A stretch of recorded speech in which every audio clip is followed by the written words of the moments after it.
প্রেসিডেন্টদের সম্মানে দেশজুড়ে বিভিন্ন আয়োজনের মধ্য দিয়ে পালিত হচ্ছে প্রেসিডেন্টস ডে। ওয়াশিংটন সহ সারা দেশে প্রেসিডেন্টস ডে উপলক্ষে উন্মুক্ত রাখা হয় বিভিন্ন আয়োজন। দিনটি উপলক্ষে ফেডারেল সরকারের বিভিন্ন সংস্থা থেকে শুরু করে bank, postal service, stock market সহ বিভিন্ন প্রতিষ্ঠান বন্ধ রাখা হয়।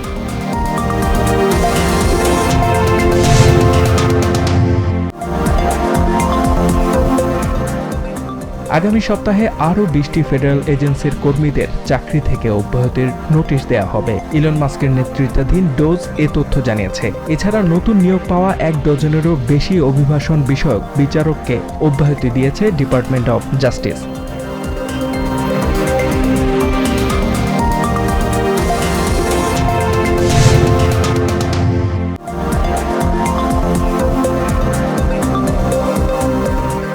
ট্রাম্প প্রশাসনের সঙ্গে New York City mayor Eric অ্যাডামসের সহযোগিতা খুবই উদ্বেগজনক বলে মন্তব্য করেছেন House minority leader Hakeem Jeffries. রবিবার এবিসি নিউজকে তিনি বলেন, সিটির বাসিন্দাদের স্বার্থকে প্রাধান্য দেয়া এরিক অ্যাডামসের দায়িত্ব।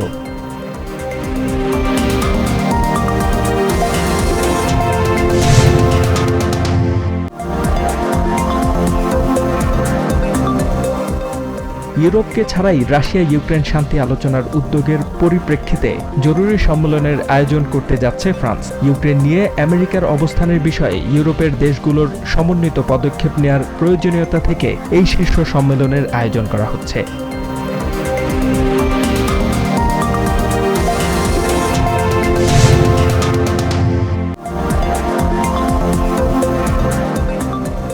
পরিবেশ, স্বাস্থ্য এবং জলাবদ্ধতাকে সর্বোচ্চ প্রাধান্য দিয়ে নিজের কাজ শুরু করতে চান ঢাকা উত্তর সিটি কর্পোরেশনের নতুন প্রশাসক মোহাম্মদ এজাজ। সোমবার রাজধানীর গুলশানে ডিএনসিসি কার্যালয়ে এক মতবিনিময় সভায় প্রশাসক জানান, জলাবদ্ধতা নিরসনে খাল উদ্ধারের উদ্যোগ নেওয়া হয়েছে।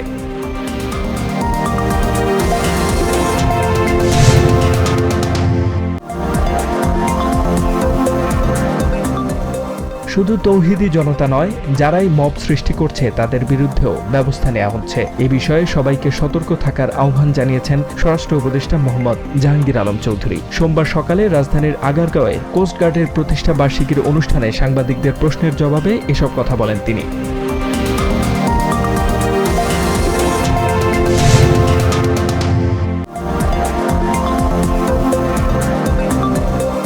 নির্বাচন যত দেরি হবে ততই ষড়যন্ত্র বাড়বে বলে মন্তব্য করেছেন বিএনপির ভারপ্রাপ্ত চেয়ারম্যান তারেক রহমান। সোমবার রাজধানীর কৃষিবিদ ইনস্টিটিউশনে এক মতবিনিময় সভায় তিনি আরও বলেন, জনগণের প্রত্যক্ষ প্রতিনিধি ছাড়া সংস্কার সম্ভব নয়।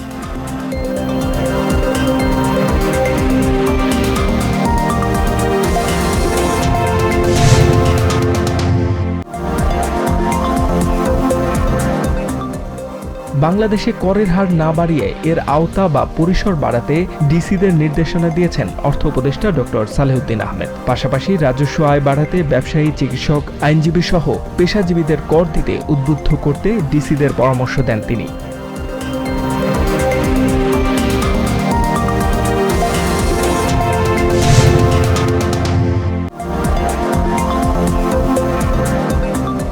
লেবাননের ভূখণ্ড থেকে ইসরায়েলি সেনাদের সম্পূর্ণভাবে প্রত্যাহার করতে 18 ফেব্রুয়ারি পর্যন্ত সময়সীমা বেঁধে দিয়েছে দেশটির সশস্ত্র গোষ্ঠী হিজবুল্লাহ। সংগঠনটির প্রধান নাঈম কাশেম রবিবার টেলিভিশনে প্রচারিত এক ভিডিও বার্তায় বলেন, লেবাননের দক্ষিণাঞ্চলে ইসরায়েলের সামরিক উপস্থিতি অব্যাহত রাখার কোনো কারণ নেই।